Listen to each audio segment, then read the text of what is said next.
She took 5 bullets to protect the Mafia boss's mother. Then he broke down in tears. Hello everyone. Before we get started with today's story, please take a moment to subscribe to the channel and turn on notifications by clicking the bell icon, so you never miss our latest videos filled with fascinating and unforgettable stories.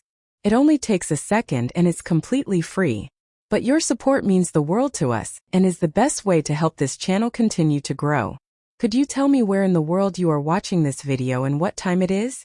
Thank you so much for being here. We wish you and your family happiness, good health, and all the best life has to offer.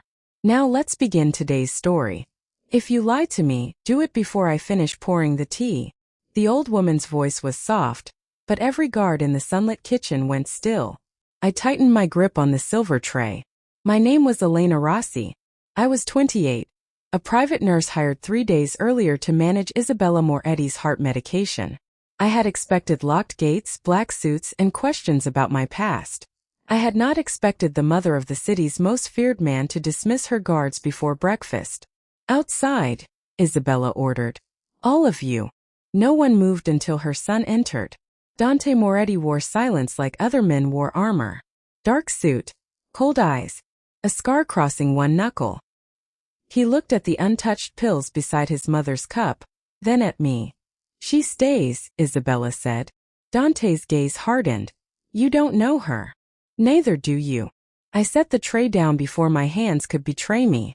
Dante had rejected every nurse his security chief approved. Too curious. Too frightened. Too easy to bribe. I had survived because I had done the one thing nobody in his house seemed willing to do. I had told his mother no. No wine with her medication. No stairs without supervision. No pretending chest pain was indigestion. Isabella smiled as if she had finally found someone who remembered she was human. Dante did not smile. Why did St. Vincent dismiss you? He asked. The porcelain spoon stopped against the cup. There it was. The question I had known would come. I wasn't dismissed. Your file says you resigned during an internal investigation. I refused to alter a patient record. And lost your career for it? His voice carried no sympathy, only calculation. I met his eyes. I lost a position, not my career. The room seemed to shrink around us. He could have ended my employment with one word. Instead, Isabella reached across the table and placed her hand over mine. Her fingers were cool. I'm going to the San Aurelio clinic this afternoon, she said. Dante turned to her. No. They're naming the pediatric wing after your father.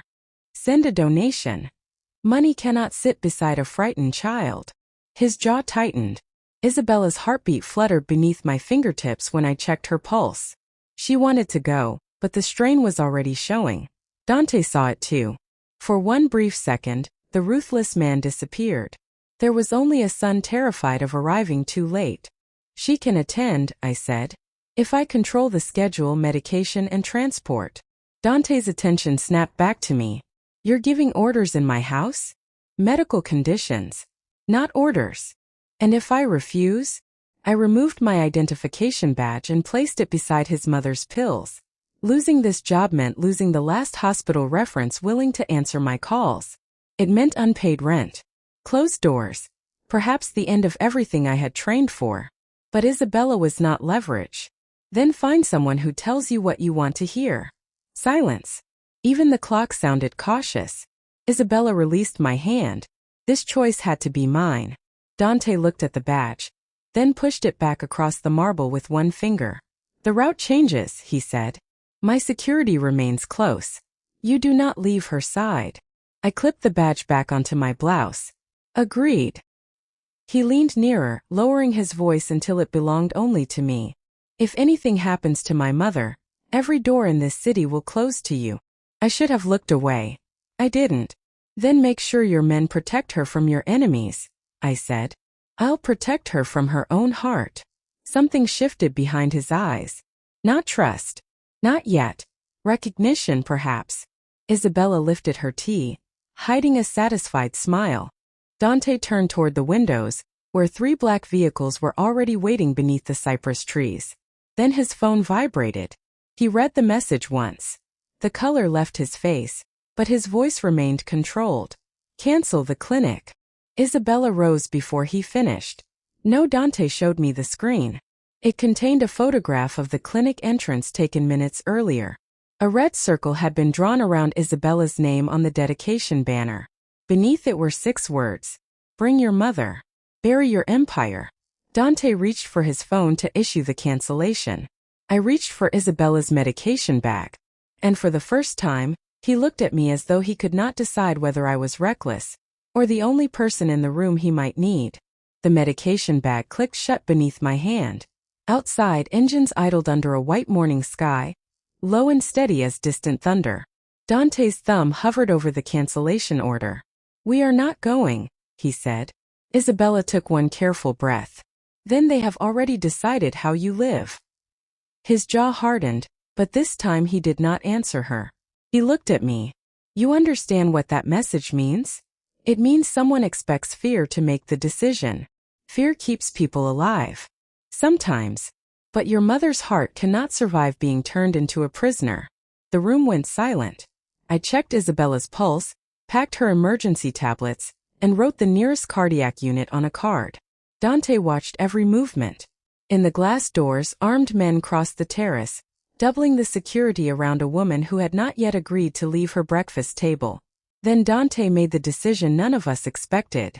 He deleted the cancellation order. The dedication proceeds, he said into his phone. But the public route is dead. Clear the clinic quietly. No uniforms near my mother. Power moved through the house at once. Doors opened. Radios whispered. 3 vehicles separated, each taking a different road. Dante had not surrendered control. He had placed himself between the threat and Isabella's freedom, and risked looking vulnerable to every enemy watching. During the drive, Isabella sat beside me while Dante faced us from the opposite seat. His attention never rested. Windows, mirrors, my hands, his mother's breathing. Why San Aurelio? I asked. Isabella touched the silver cross at her throat. Because that clinic treated people who could not pay. Dante's eyes shifted toward her. It also treated my father the night he died. The words landed softly. That made them heavier. Isabella closed her fingers around the cross. Your father died because frightened men obeyed powerful ones. I will not honor him by becoming frightened too.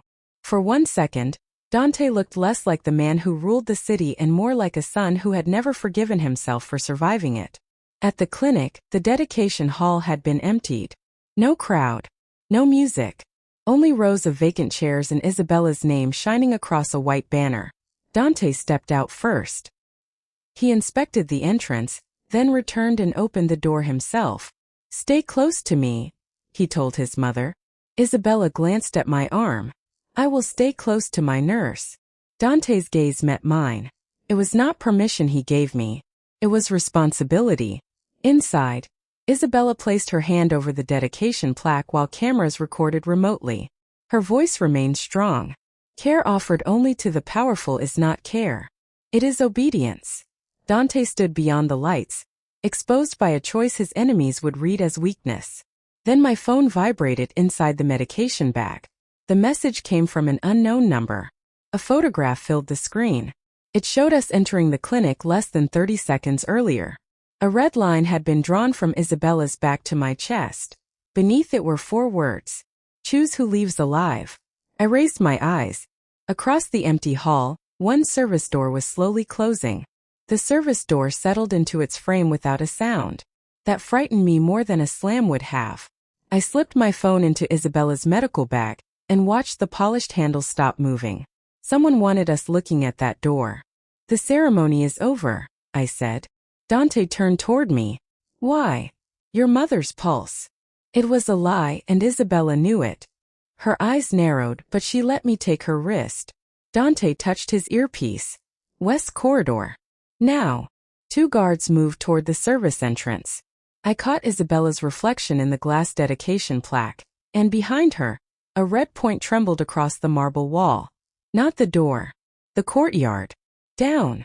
I pulled Isabella behind the reception desk as glass burst above us. Dante crossed the open floor, but I seized his sleeve.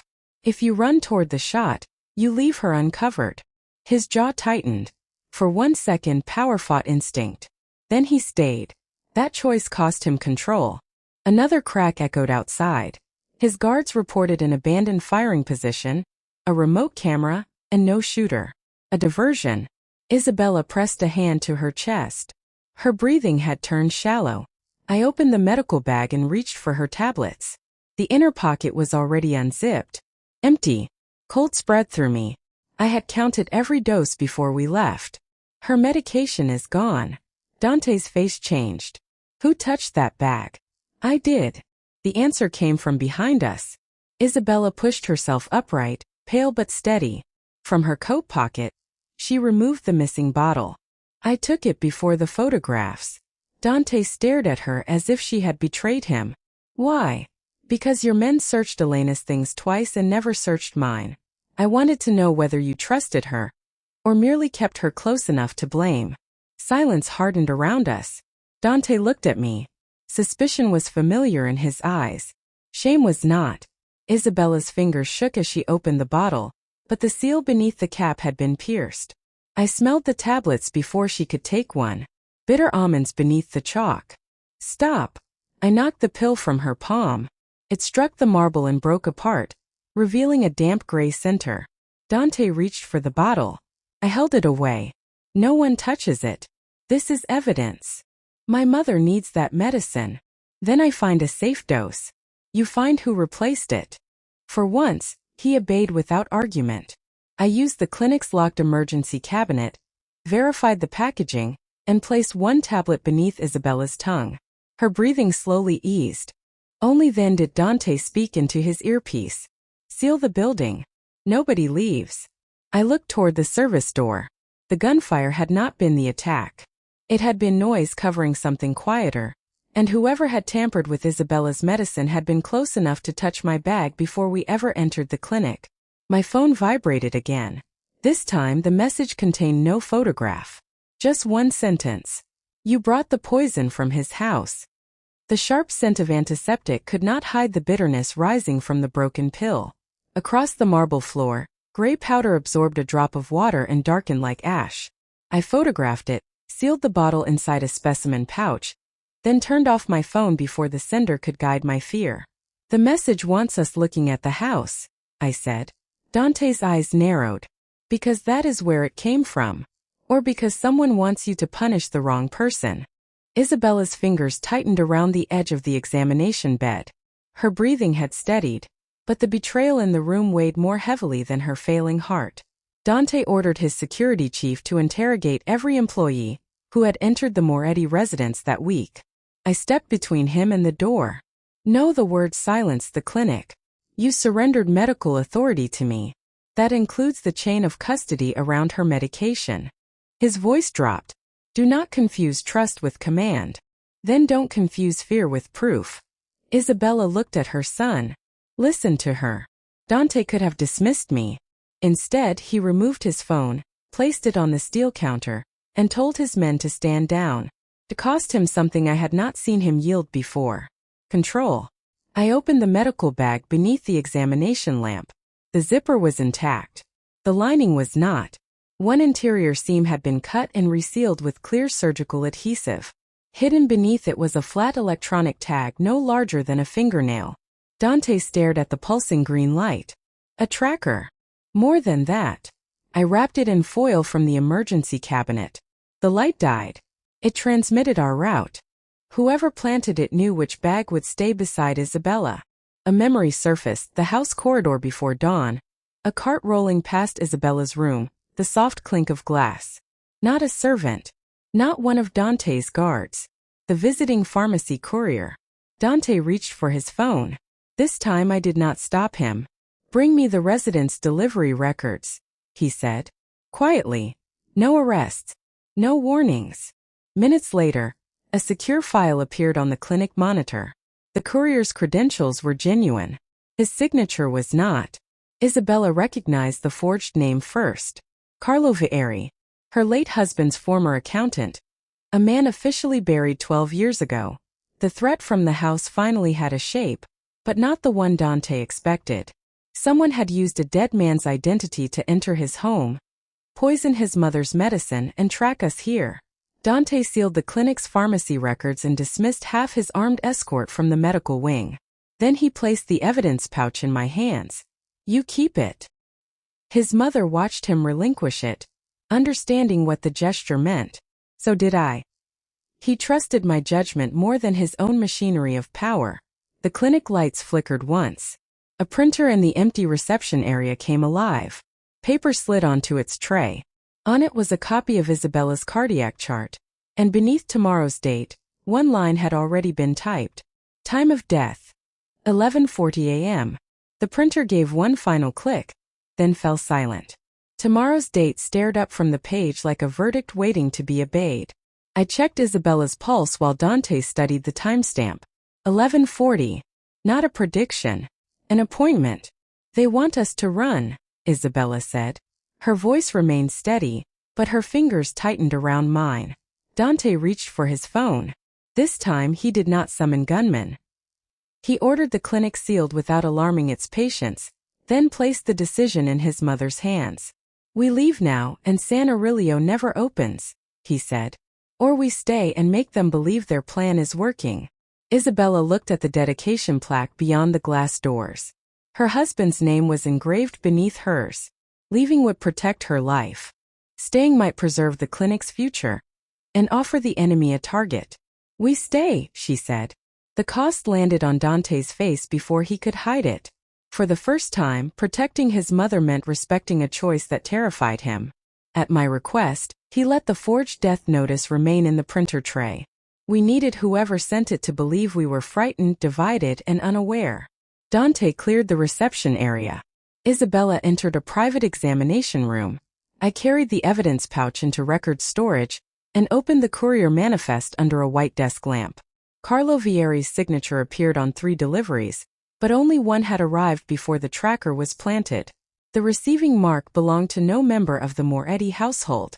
It was a black crescent stamped beside the date. Isabella saw it over my shoulder and stopped breathing for one long second. That was not Carlo's mark, she whispered. It belonged to my husband. Dante's expression hardened.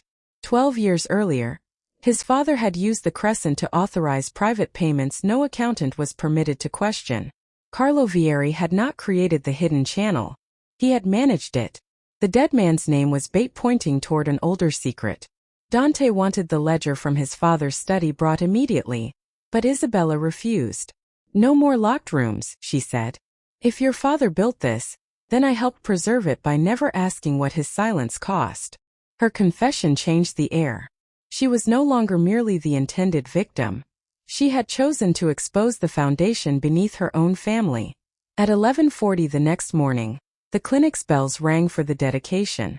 Nothing happened. No shot. No collapse. No death. The printed prophecy had failed.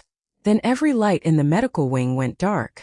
Emergency power returned in red pulses, illuminating one message across the cardiac monitor beside Isabella's bed. Death was never the appointment. A second line appeared beneath it. Bring the crescent ledger to the east courtyard. Come without Dante. Isabella read the demand once. Then she removed her heart monitor leads herself. Elena, she said quietly, my son cannot know where we are going. Red emergency light washed the corridor in slow, uneven pulses. Somewhere beyond the walls, the clinic's backup generator groaned like an exhausted heart. I caught Isabella's wrist before she reached the door. If we hide this from Dante, we become part of the trap.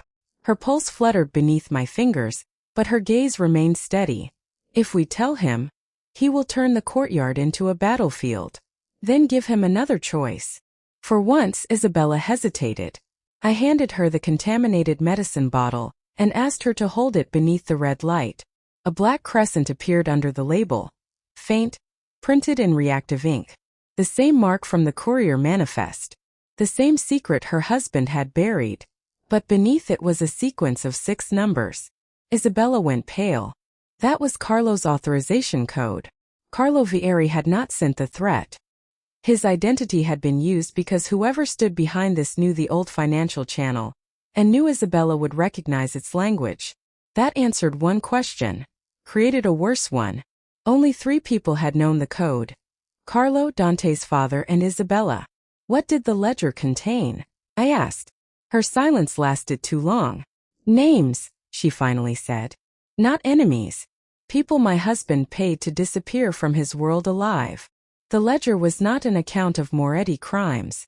It was proof that Dante's father had secretly spared witnesses, rivals, and families marked for death. If exposed, it could destroy the brutal mythology holding Dante's empire together. Isabella opened the door. That is why my son cannot carry it. We did not reach the east courtyard unnoticed. Dante stood beneath the dedication arch, framed by rain and the dark outlines of his security men. No weapon in his hand. No fury in his voice. That frightened me more. Mother. One word. Isabella stopped. I expected denial. Instead, she placed the bottle in his palm and told him everything. The hidden payments. Her silence. The false Carlo identity. The ledger concealed beneath the clinic's original foundation plaque. Dante listened without interrupting. Each truth seemed to strip something from him. Not power but inheritance. You protected father's mercy, he said. I protected his reputation, Isabella answered. There is a difference. A phone began ringing from inside the locked donation box near the courtyard doors. Dante could have ordered his men forward. He dismissed them instead. Then he removed his own phone, surrendered it to me, and stepped away from the entrance. He was risking more than an ambush now. He was allowing an unseen enemy to witness that Isabella's decision outranked his command. No retaliation, he said. No one moves unless Elena says so. Trust settled into my hands like a loaded weapon. I approached the donation box and answered the ringing phone on speaker. Static breathed across the line. Then a distorted voice said, Carlo Vieri is alive. Isabella's composure cracked. Dante did not move. The voice continued. Bring me the ledger, and he tells you why your husband really died. From beneath the foundation plaque came a metallic click. Not an explosion. A lock releasing. Dante looked at his mother. Isabella looked at me. And I understood the trap was no longer asking who would survive. It was asking which truth they were willing to lose. The foundation plaque shifted outward with a scrape of stone against steel. Behind it waited a narrow compartment, dry despite the damp basement air. I knelt without touching the contents. A leather ledger rested inside. Beside it lay a cassette recorder and an envelope bearing Isabella's name in faded ink. My husband's handwriting, she whispered. Dante's face hardened, but this time he did not reach for either object. He looked at me. Your call. The authority he had given me suddenly had weight. Not symbolic weight. Consequence. I checked the compartment for wires, pressure plates, anything that could turn curiosity into blood. Nothing. Then I used my phone to photograph every surface before lifting the recorder with gloved hands. The cassette was already inside. I pressed play. Static cracked. A man inhaled. Isabella, if you hear this, Carlo kept his promise. Dante's father. Even through the damaged tape, the voice carried the same quiet command I had heard in his son. The names in that book are not debts. They are lives I refused to take. Isabella closed her eyes. Dante remained standing, but something in him recoiled. The recording continued. His father had created the Crescent channel to move threatened families beyond the city. Carlo had kept the records because someone inside the Moretti organization was selling those routes. On the night Dante's father died, he had gone to San Aurelio to expose the traitor. He never returned. A click ended the tape. One old question had finally been answered. Carlo had not stolen the ledger. He had protected it. Then the clinic speakers came alive. Now you understand, the distorted caller said. Isabella stepped toward the hidden microphone before I could stop her. Carlo. Silence. Then the voice lost its distortion. I am sorry, Isabella. An old man's grief filled the corridor. Carlo Vieri was alive. He wanted the ledger because the final page named the person who had betrayed Dante's father. Dante reached for the book. Isabella covered it with her hand. No, that single word stopped him more completely than armed men ever had. She opened the envelope instead. Inside was a key and a short note. The last name must choose whether truth deserves another grave. A red light appeared on the donation box. Not a targeting beam. A camera indicator. We were being watched. Isabella faced it. You may have survived, Carlo, but you do not get to test my son with another death. She tore the final page from the ledger. Dante's breath caught. Power, vengeance, and the answer he had carried for 12 years were all inside her hand. Then a shot shattered the basement window. Glass sprayed across the floor. Dante pulled his mother down. I saw movement beyond the courtyard wall, 3 figures advancing toward the clinic entrance. Carlo's voice broke through the speaker. Those are not my men. Isabella pushed the torn page into my palm. Then keep this alive. The corridor lights flickered back on. Outside, boots struck stone. Dante had dismissed his guards. Carlo had lost control of the exchange. And I was holding the one name someone had come to kill for. Footsteps stopped beyond the double doors. Silence pressed harder than gunfire. I folded the torn page beneath the lining of Isabella's medical bag, then pushed the ledger into Dante's hands. Let them see you carrying what they want. His eyes hardened. You're asking me to become bait. No. I'm asking you to trust me. Isabella reached for the clinic intercom. Her voice carried through every corridor. Carlo Vieri, tell them the exchange has changed. Static answered first. Then Carlo spoke. They will not negotiate. Dante opened the ledger and walked toward the reception hall alone. For once he had no armed wall around him. No inherited myth. Only his father's handwriting against his chest. I guided Isabella through the records passage while Carlo directed us toward the security office. The 3 intruders entered below. Their leader ordered Dante to surrender the final page. Dante placed the ledger on the marble desk. The page is gone. The man laughed. Your mother always did mistake mercy for strength. Isabella froze beside me. She knew that voice. Carlo did too. It's Renato Vale, he whispered through the speaker. Your husband's security chief. The traitor. The question that had haunted Dante for 12 years had an answer. I felt Isabella sway, but she did not collapse. She stepped from the passage before I could stop her. You stood beside my husband at his funeral. Renato raised his weapon. Dante moved toward her. I caught his sleeve. If you rush him, he fires. Then I opened the clinic's evacuation controls and triggered every fire shutter except the one between Renato and the courtyard. Steel slammed down, separating his 2 men from him. The sound shook the building. Dante understood. He overturned the desk, driving Renato toward the open exit while Isabella activated the courtyard floodlights. White light exposed him to the cameras he had planted. Carlo transmitted the feed to the city prosecutors named in the ledger. Not vengeance. Evidence. Renato's face changed when he realized the dead man's mercy had outlived his betrayal. Give me the page, he shouted. Or I tell the city what Moretti really is. Dante looked at his father's ledger. Then he fed it into the clinic furnace chute. The pages caught below with a low roar. He had surrendered the weapon that could preserve his empire's fear. Tell them, he said. I'm done ruling with a dead man's lie. Renato fired at the lock and escaped into the east courtyard as his trapped men fled through a service window. Dante did not pursue them. That restraint cost him more than blood. By dawn, every rival could learn the Moretti legend had been built on mercy, and that Dante had chosen truth over control. Isabella turned to me.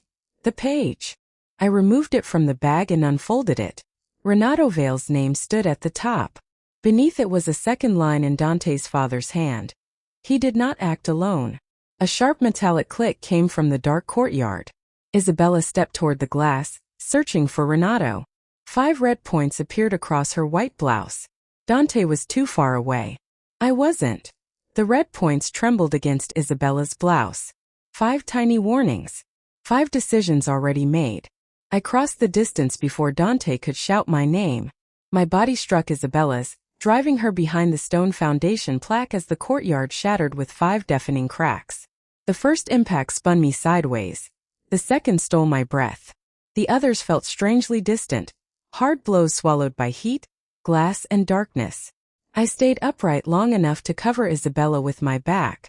Then my knees touched the floor. Elena! Dante's voice broke across the courtyard. Not commanded. Not controlled. Broken. Isabella caught my shoulders as I folded against her. Her hands pressed desperately at my uniform while floodlights swept over the rooftops. Dante could have chased the shooters. Renato was still somewhere beyond the eastern wall.